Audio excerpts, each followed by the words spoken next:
Hello, I'm Jackson from Campaign Coins. I'm here with Mark from Campaign Coins. We are Campaign Coins, and we're back with episode 6, I think. 6 sounds about right, of our playthrough of BEOWULF Age of Heroes, the Hermit Sanctuary. BEOWULF Age of Heroes is a radtastic setting and rules variant for the 5th edition of the world's most popular fantasy role-playing game, and we are playing the Hermit Sanctuary, which is a what do you call it? It's a scenario. And it's free to download. It's free to download, and you can get it print on demand from Drive Through RPG and from Handiwork Games.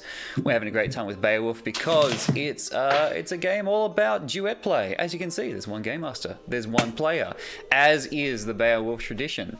So we're playing from a fantastic game from Handiwork Games, and we're listening to fantastic music and soundscapes and drunken half-orcs from Sirenscape. Sirenscape is a Get rad in your tool. own universe, drunken half-orc. Yes, indeed. Sirenscape is a rad tool we use to add music and soundscapes to our tabletop games, and it works pretty darn well. I think that's all I had to say, so I'll throw it over to Mark. Listen, followers follow heroes. They follow them because they know the cause is right, and because they know that heroes are great men and women, and they too will gain renown and rings, silver rings for their arms if they follow them. Mostly they follow them without question, except for Thormund. He had his own ambitions. But sometimes they follow them to their graves. Thus the terrible discovery of the bloodied bones, fresh blood, dripping blood of Nut the Old, who had gone across the island, the Hermit Sanctuary Island, to learn what he could of the standing stones and of the ancient ways of the people who had been here before. And in that dark he met ancient terror, and bald Eadig, Eastman, Thormund, Saywin, and the other follower, Leifgood, were too late. And thus they stood in that sad place with cows in the field, apparently. Thank you, Sirenscape. Where their friend had met a terrible end. And that is where we resume our play after last week. Yes, I'm sorry, Nut, he's gone. While Jackson passes to some kind of horror atmospheric island music, we're a team, a smooth team. We checked some rules last time. Was Nut the Old killed or slain? Because it is quite significant. And the bad news is he's dead. But the good news is he was slain. Followers are killed if they fall off a cliff, if they drown, if they drink too much and fall into a horse trough. That is not a heroic death. However, being killed by a terrible monster is something noteworthy for the sagas. Even if they sneak up on him in the dead of night. We've been reading Beowulf again, and it is the Gaiet King who announces that the woman that Grendel's mother has just killed his favourite and best, follower, who hadn't appeared in the poem until that moment. He's dead now. He was my favourite, but yeah, he is. He was snuck up on in the night as well, I believe. He was absolutely, but if you kill Grendel's mum's boy, you've got it coming. Let's get back to this story. He was slain, which means you get inspiration in order to find vengeance. I do. You do. That's you do. Great. If follower is slain, you're inspired to hunt down the monster that has done this terrible, terrible thing, leaving bloody bones, but may I note, no skull or vertebrae. Those are gone, shucked from the corpse.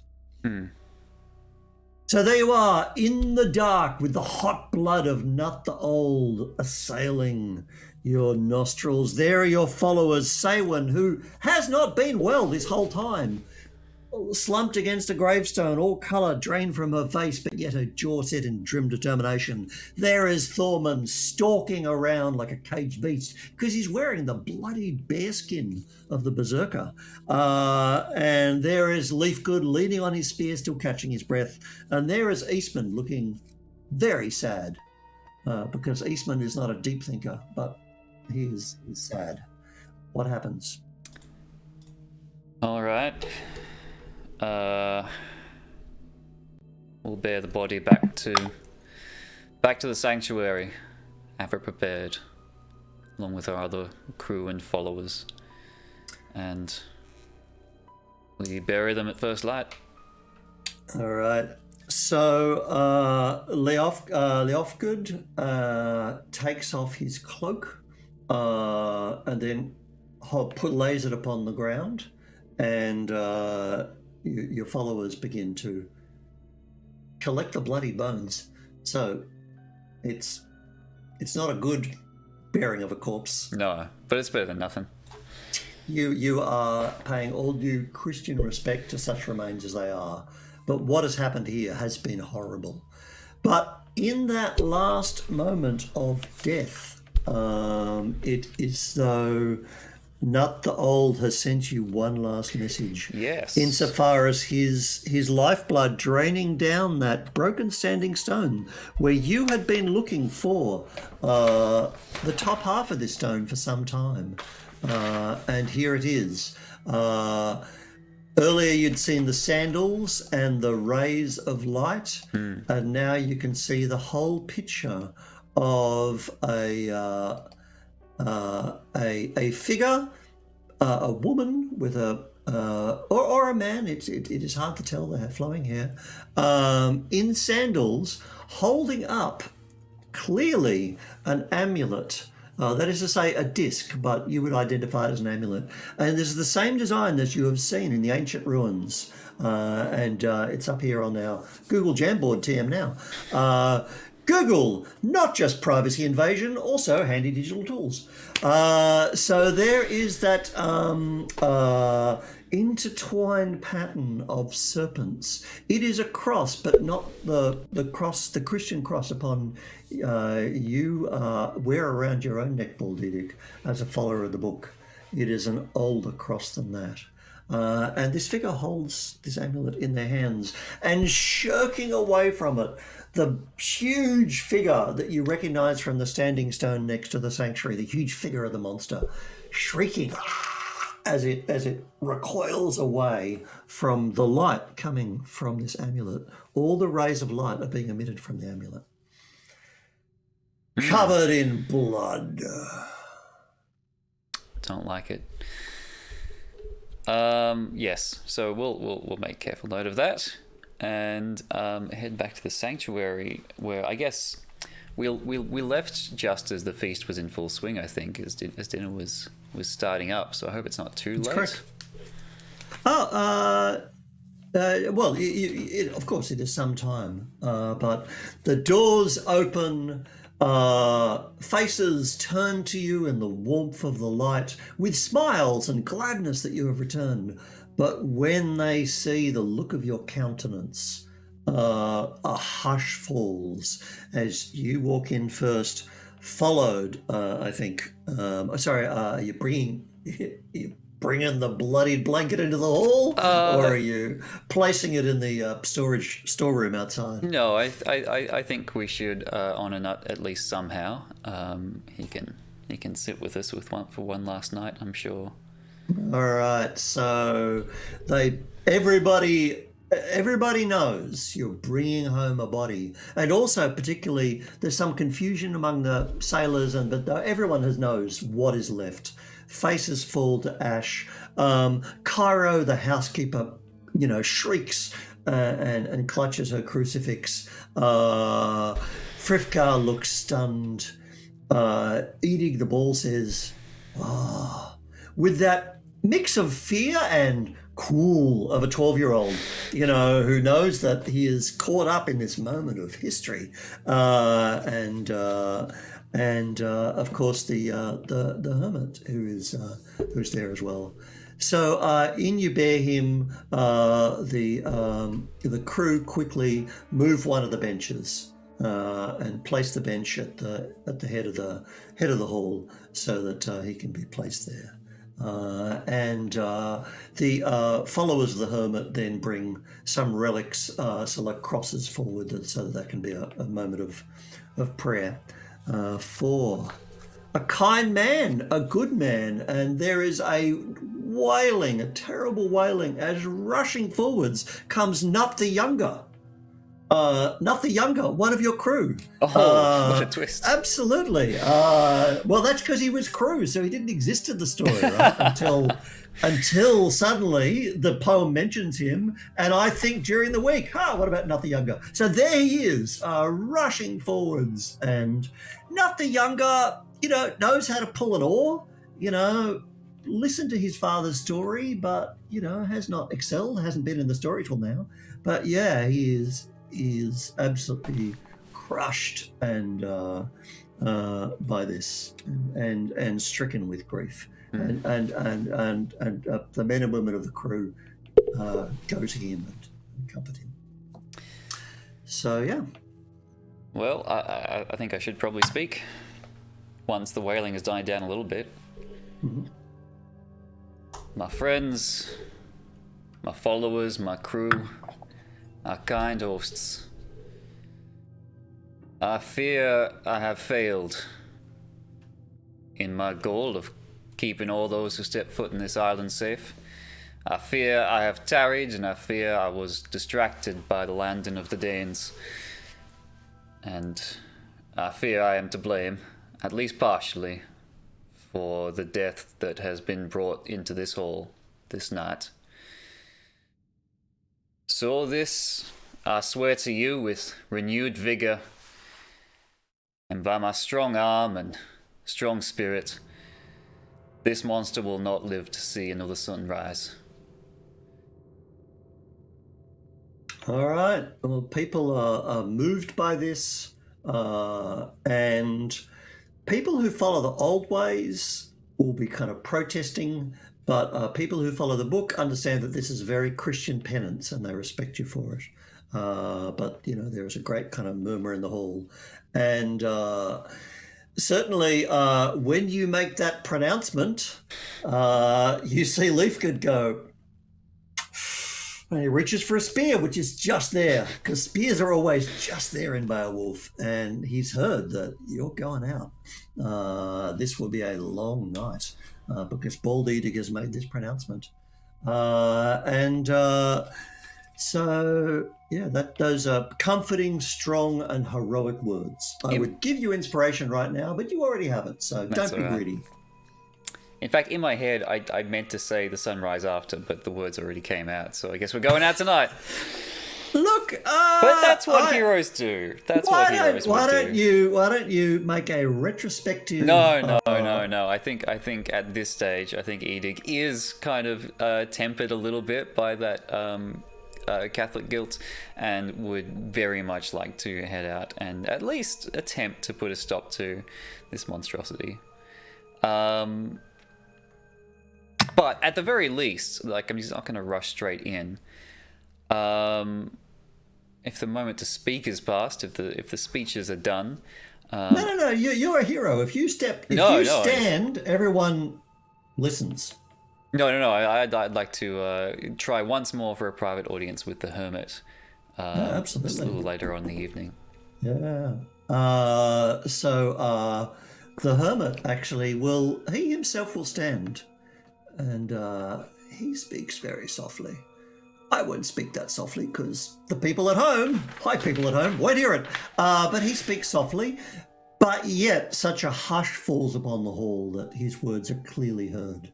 And he says, these are wise words, and the Lord teaches us to do penance as Christians and to atone for our deeds and to carry them. But you have had a long day, Bald Eadig. You have walked the island, and this has been a terrible night. And this monster among us is yet out there and fed. So perhaps we will not think of you any worse if you wait until the day when you are strong and it is weak. If it was the sunrise of the day after, then that would be no less heroic. And everyone's like, so he's given you that little loophole there that you were wondering about. Because, yeah, you'd be taken, I mean, like, that's heroic stuff, but, you know, levels of exhaustion and the island is pitch black. But you do you, Bald Eadig. Yeah. You want to talk to the Hermit? That is totally fine. Well, sir, I thank you for your counsel. And also, but I want to tell you something else that is happening. Please do. And you're on the way to the Hermit, just to think about. And that is that Nut the Young, you can hear him saying to his friends, I will go with Bald Eadig and I will fight this monster. So he's kind of saying, I would like to follow Bald Eadig. But also, Frithgar has heard the pronouncement and he says, a man cannot stand around. I did not choose the warrior's path, but I know that there is hard work to be done and I would do it. And also, Eddie? Eddie. Eadig, I know the island better than everyone, and I can take you there. I can take you right there. And hearing that, his mother says, hush, boy, that is foolish. Can't you see that what they need is some sense? I will do it. I will go with Eadig. Oh, my goodness. So you've got 4 followers. They don't take long. Like, there's poor Nut the Old, still, like, haven't even had the funeral yet. And people are lining up to follow Bald Eadig. Now, you know that Cairo is definitely motivated by her stern and practical nature, but also Eddie has volunteered. And they both love you. So she has not forbidden him because she knows that this is something, but she's put herself forward. And the rules of Beowulf, I don't make the rules. John Hodgson makes the rules. He's the monster here. You only have 5 followers, I believe. Yep. Or maybe I've got them wrong. But anyway, it's my game and he's asleep in England. So you have some followers that you could recruit a new follower. So you think about that while you're on your way to see Egbert the Hermit. I will add that. And being wise and old and occasionally wandering, he kind of was aware that you would seek this, and so he's already shuffling back to his area, and he goes in there, and Cairo, she draws the curtain. And we should also say Elfwolf here as well. Elfwolf does not volunteer on any monster hunts. He does not wish to follow you, Bald Eadig. He doesn't wish to leave this hall. No, so, yeah. I'm not sure if we like Elfnoff. I think he was getting a bit too close to Danes last episode. All right. Okay, you are talking to Egbert. All right. Good, sir. I appreciate your counsel once more, and I thank you for the timely reminder you lent me just moments ago, it seems. We were moments too late, but I'm glad we could bear Nut's bones back to a warm hearth. In the morning we will see him buried and be with God, as we will bury your crew, and as we will bury all the heathens, so that they can be with God. That's a great kindness. Thank you, sir. So the old guy, who has no plans of lifting a shovel, has just suggested you bury 12 people in the rocky soil of the island. That's going to be a lot of work. I got followers for that. I got crew for that, rather. All right, you get your people onto it. Yeah. So yeah, he thinks that is well spoken. All right. Just before Nut left us to seek his reward, he did leave us one parting gift. He found for us a standing stone which might give us clues about the nature of the beast and how we might defeat it. I wonder if you're familiar with some kind of crossed amulet that might be found on this island. Yes, it was one of our treasures. And even though it was not of our god, I recognized it as something that was holy to the people who were here and something that was valuable. But it was stolen. I did hear murmurings of this. There were some pilgrims who came, and they stole from you. Is that right? Then the pilgrims must have been very clever, for I noticed it missing 6 months ago. But I did not say anything. I thought it has been misplaced, and I think it is best to let people realize that there are sins upon them and to atone for them themselves, rather than to launch accusations. But I do not accuse the pilgrims. Your forgiveness runs over, sir, and for that I can see you are a godly man. But in this case, I would seek that amulet. There is a standing stone out there on the island which seems to tell that this amulet is a weakness of the monster. And perhaps if you can help us and see to it that the Almighty delivers us this amulet, I think it could be a great boon in the coming fight. It is gone, and it was not the pilgrims who misplaced it, nor all of the other holy treasures, all of our other wealth, which I seem to have misplaced. Here and there, I thought that I think often on matters of heaven, and thought that I had just been forgetful where I had put things, but it seems they have been leaving of their own accord. Is he a bit doddery? Can I have an insight roll? Is he making sense? Is he speaking in riddles, or is he honestly confused? Have an insight roll. Because I'm not following. Let's have a look here. Wisdom is not great. My insight is not great. But I will roll a 18 anyway.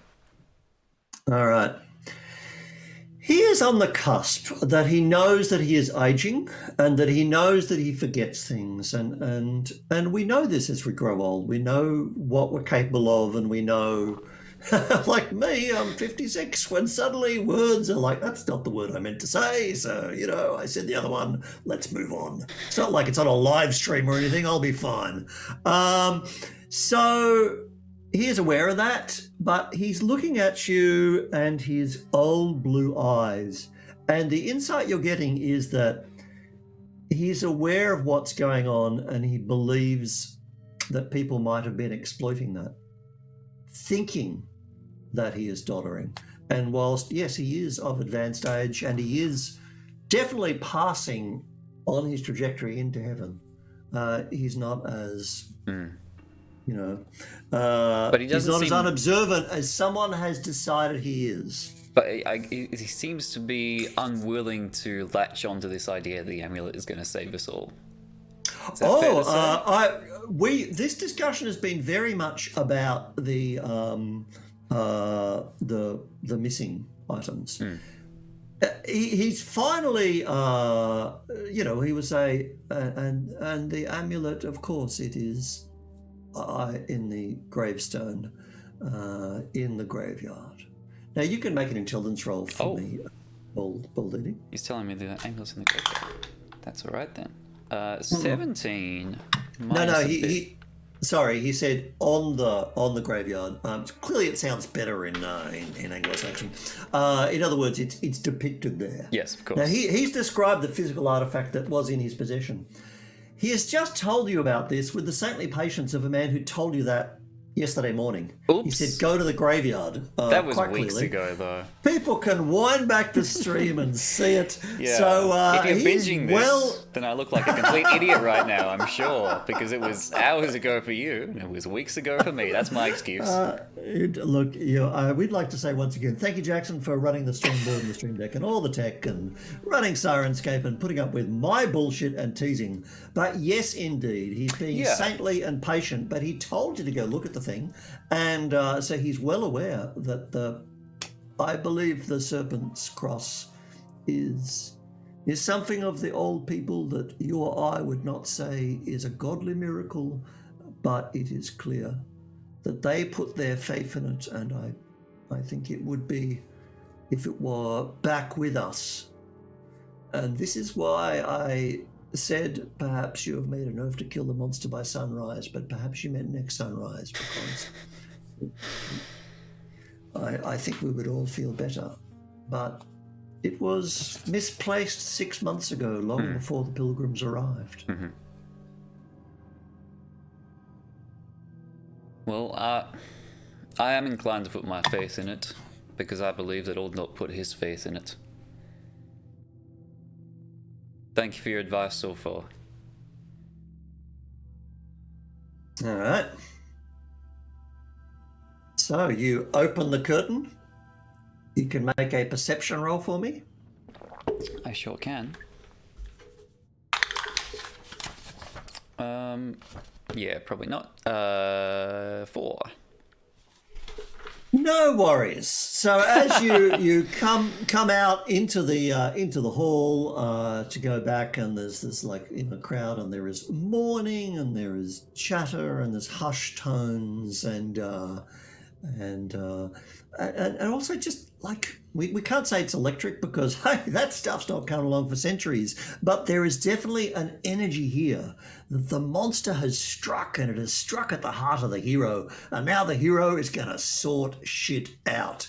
So there's this kind of moment, and there is Eddie right there going, So I need to hold some auditions, is that right? I'm curious about are there more rules about training up a follower? Do they get some of these neat powers that my other followers do? A follower is a follower, and there are indeed in Hermit Sanctuary a fine module with all the rules you need to play, available for free download. How much free? Let's have that price again, free. It has recruitable followers, and here they are. Right. Edgar the boy, Kara the housekeeper, and Frithgar the builder. But then there's Nut the younger, and that's a nice story. He's part of the crew, and he has this claim to vengeance. Now, we can do this one of two ways. We could discuss the mechanics for the people at home, and you could make a choice based on that, and that's totally reasonable. Or you could go with your heart and your story. Yep. And think this is the person I am. You know enough about their personality and the kind of people they are. But yes, each of them has some gifts and also some burdens. Basically, Eddie the boy has some burdens because he's 12. But the others all have gifts, and they will help you. And you're going to need the help, because you're going to fight a monster. 5 followers is the correct amount. That's the hand. Arr. You need a thumb. You're missing a thumb. All right. To be honest, I was leaning toward Eddie anyway, so okay. I'm glad to see you. All right. Okay. So then let's role play this out. Eddie. Yes. You're a stout young boy, aren't you? I am. There's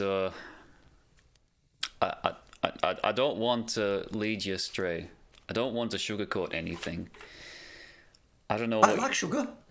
I can tell, but there's not much of that where we're going. I don't know if there's much sugar on an island in the North Sea, 9th century either, but let's move on. He probably gets it like once in 6 months or so. Correct, sorry. Honey coated. I won't honey coat it. Won't honey coat it. Have you seen what's left of my brave follower Nut? No. I have seen the bones before. You have. Then you're tempered. You're tempered in the fire that is this curse that plagues your island. Yes. But it's coming for all of us, and one by one, and we must fight it like heroes, like you're a hero, and I want to help because I know the island and Frithgar. I mean, you can't have Frifka because he does everything and he's the strong man. And if Frifka was killed, then what would we do? And my mother, my mother's not going to fight a monster.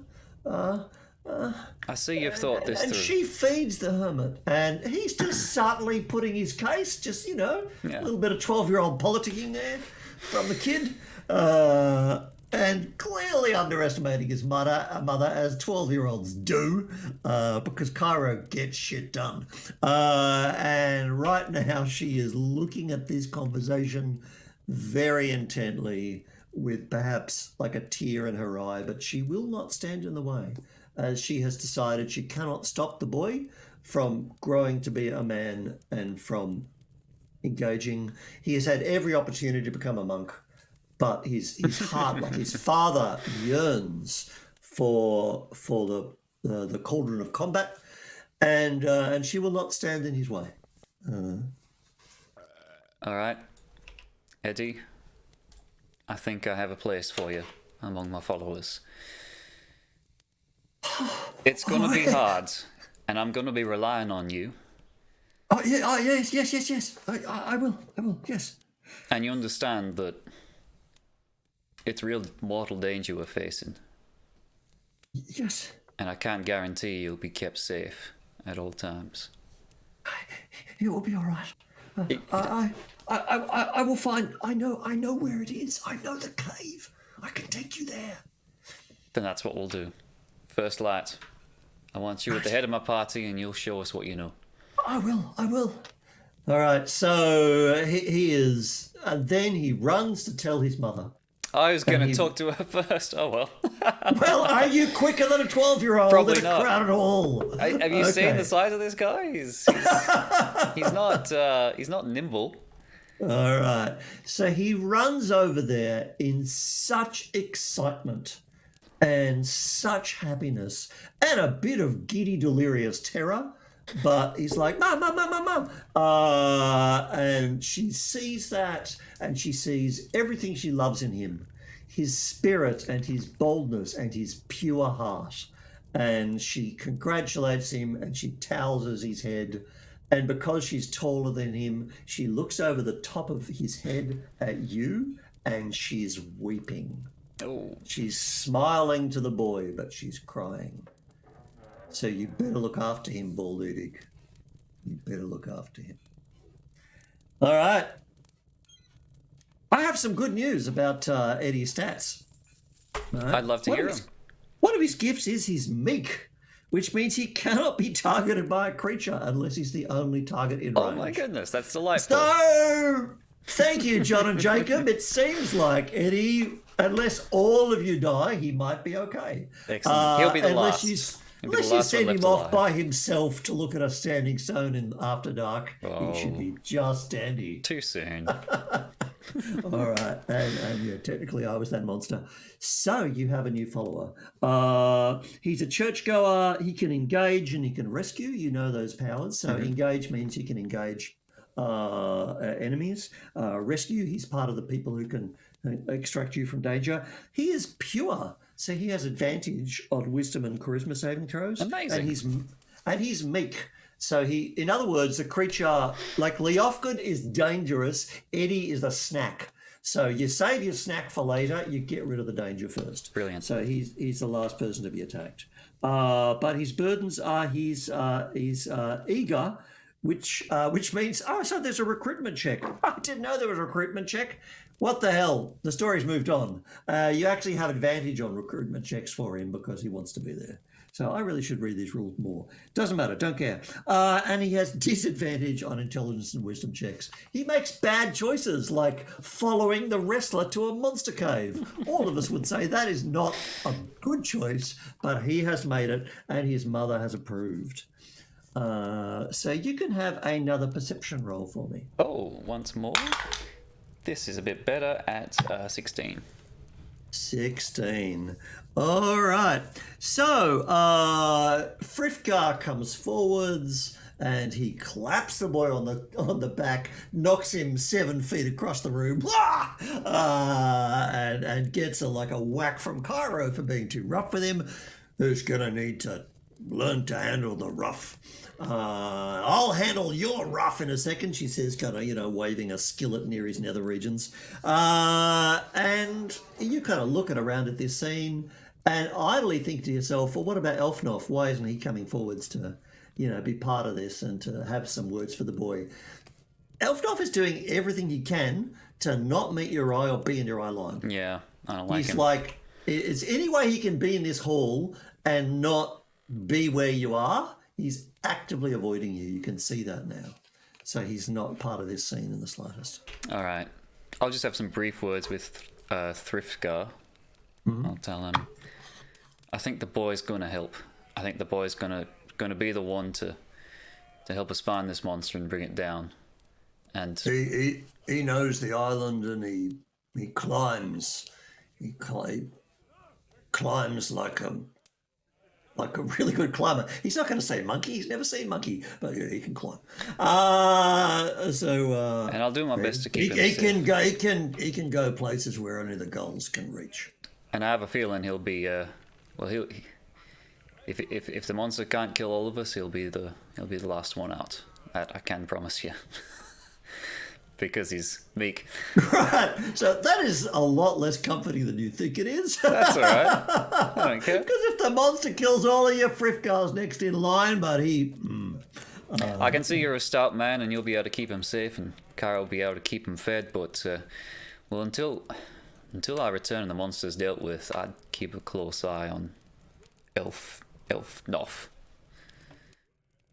I don't like the way he's acting, and I don't like that I found him that close to the Danes when they made landing.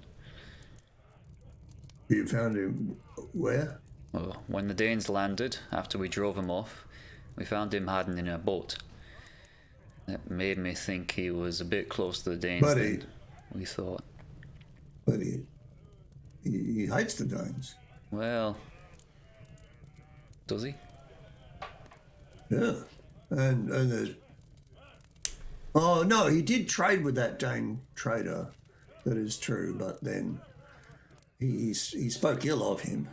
But we cannot, if people come to trade with us, then we will accept their trade because of course we do not leave our island. I just cancel you to keep a close eye on him until I return.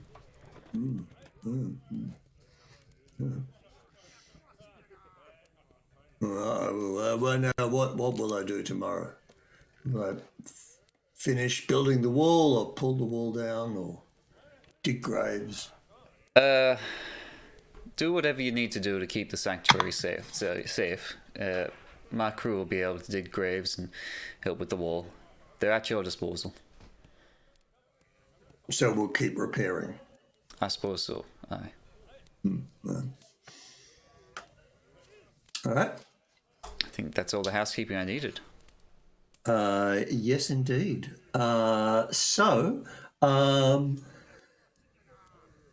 Things settle down, and there's the Elfnoff continues to avoid you, and I let him stew.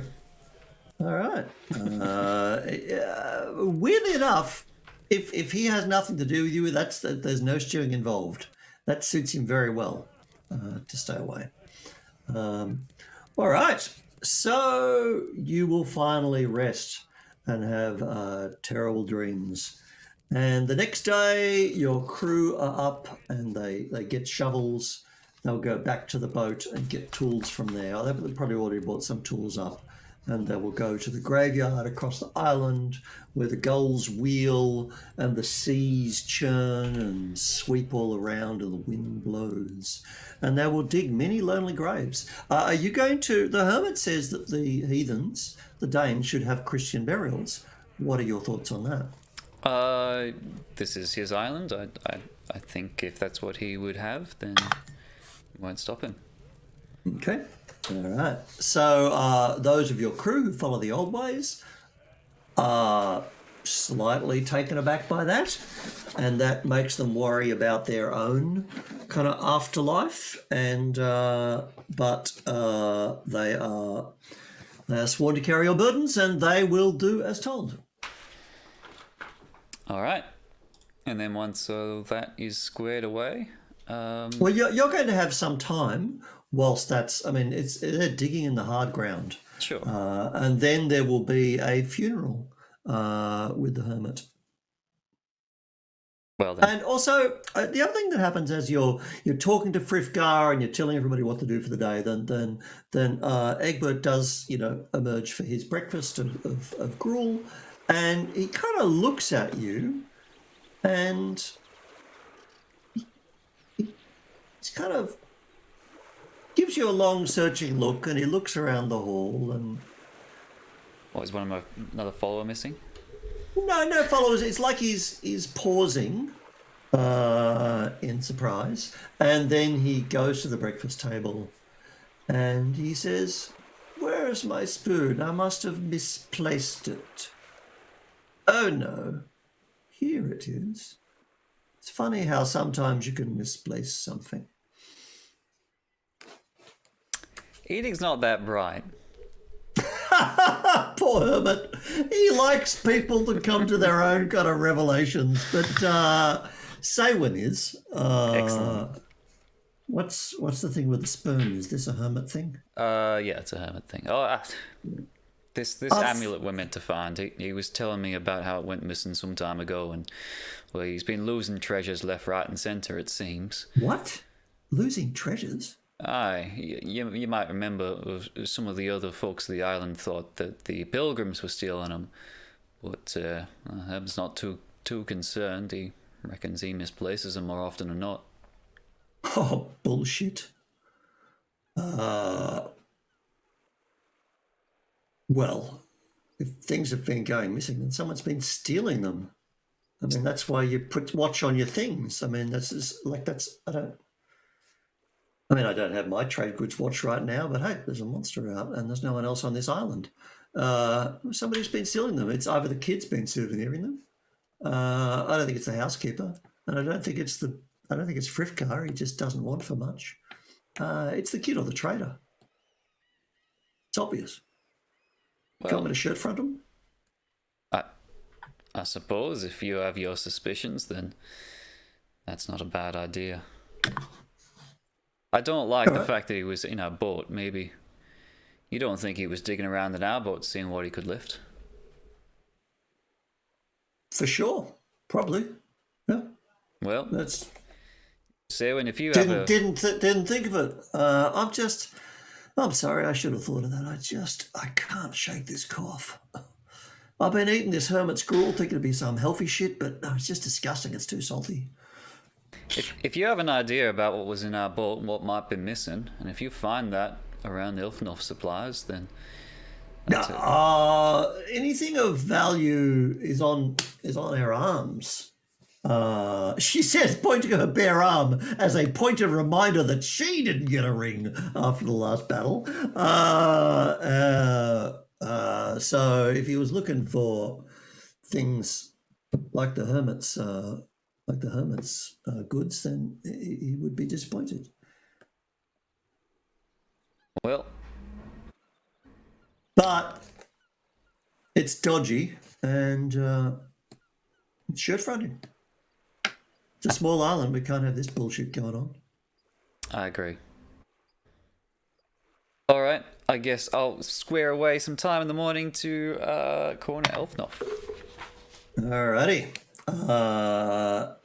So Elfnof is trying to re-engage Sarwin with trade.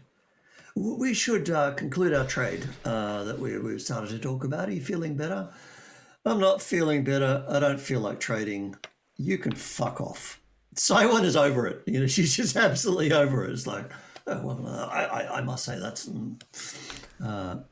So yeah, you can approach Elfnof.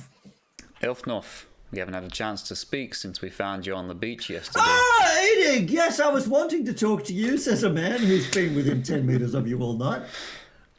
You were you? Yes, but I wanted to leave you alone in your grief. Well, no, do tell. What did you want to talk to me about? I wanted to express my deep sadness, and I was going to say some words after the funeral. Well, thank you. He was a good man. He was. But look, I've got a bit of a problem. Your trader seems to have turned a bit nasty, and I was hoping we could make a deal. So maybe I'll deal with you then. That could probably be arranged after our And discussion. he's now massively changing the subject and talking about what he has to offer, and then you say them. Could be you cut him arranged off. after our discussion about what you were doing in our boat yesterday.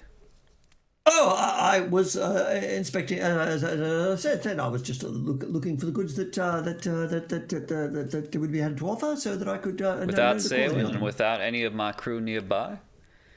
A less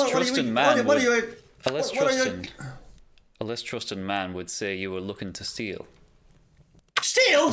Why would anybody steal? There's no thieves on this. Except for those pilgrims that were stealing, and they had what was coming to them. I think they woke that monster up with their terrible stealing. I think they went against God, and it's all their fault. And I think that's it. That's it. I think they've doomed us all.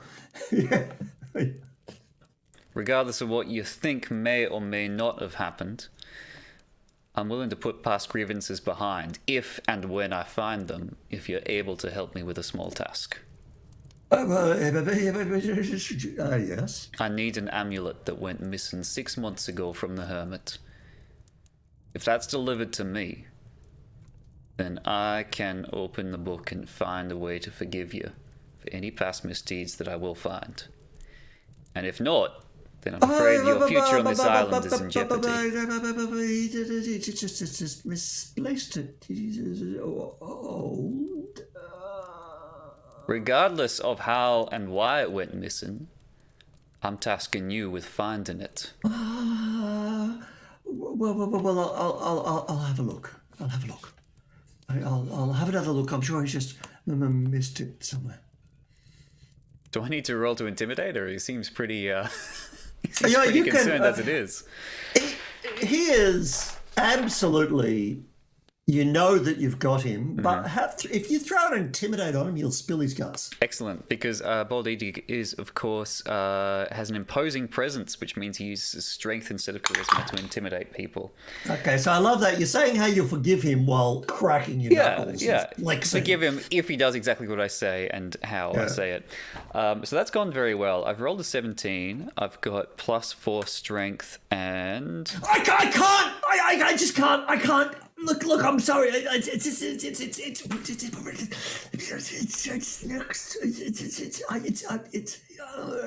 babbling. Where is it?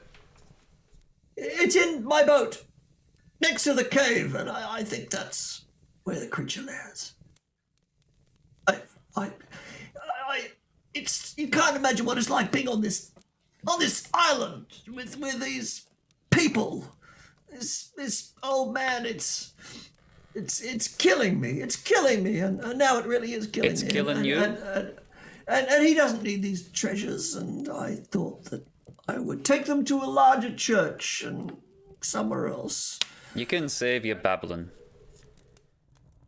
And You can save it for the Almighty when you meet him. For now, you show me to your boat, and you show me those treasures. Well, the boat is on the western shore. Then we'll go together.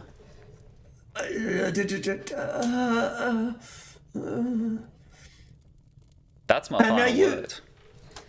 And he's intimidated, so he must go. He must. He must. Okay. So you're gathering your followers? I shall. Okay. All right. So whilst the digging is continuing, you will walk across the island past the standing stones, and it hasn't been too long since you've been talking to him. You've bailed him up, and he's very unhappy to be coming, but you have got him intimidated. And of course, Edgar is there with you. Sorry, you bring your followers? Yes, of course. Yeah, all absolutely. followers. So everyone's coming along. So there's Eddie, absolutely pleased as punch, and Cairo comes out the door and to the wall and just watches you until you are out of sight. She doesn't move. Meanwhile, everybody else is up at the graveyard digging away.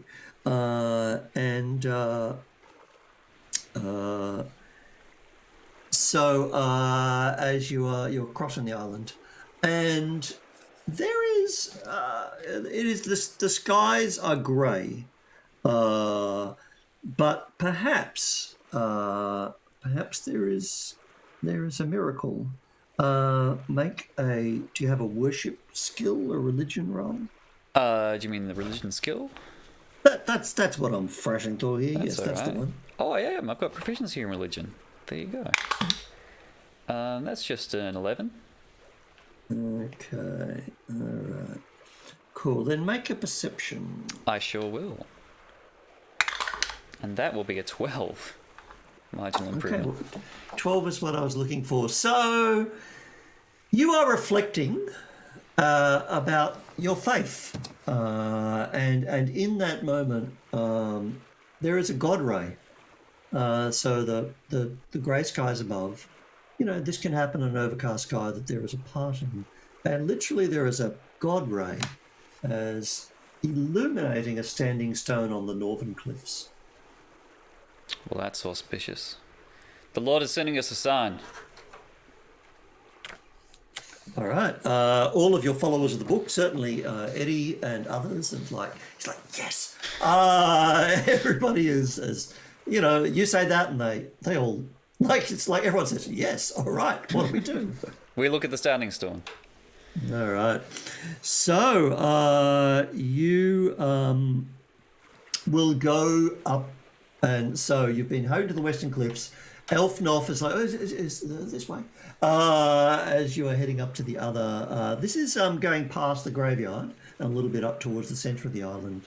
Again, with the birds wheeling, and you can see the grey seas all around. No sign of Danish ships. That's a good thing. And it's churning. And there is the light illuminating this standing stone. And perched on the standing stone, there is a raven. Oh, it's got one eye. That's auspicious. I'll shoo it away, since it is of the old ways. And it takes off, and it flies around. And it flutters about. You haven't seen a raven on the island before. You're 2 days out. Must have come in on the Danish boat. And now it is here. But it flutters around. And all of do you have any Old Ways followers? I'm sorry, I haven't checked to see what their persuasions are. I don't think they are explicit. No, Eastman is a churchgoer explicitly, Yes, yeah. but none of the others seem to have an alignment. Okay, then Eastman is okay. Yeah, Eastman? Sure. Yeah, Oh, Eastman's okay, a churchgoer, yeah. Yeah, that's it. All right, cool. No worries.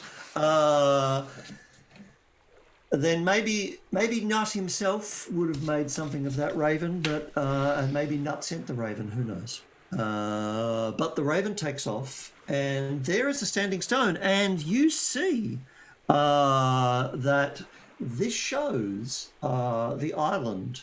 You've seen the island from sea, and so clearly the ancients were seagoing, because you can see that shape of the island, and.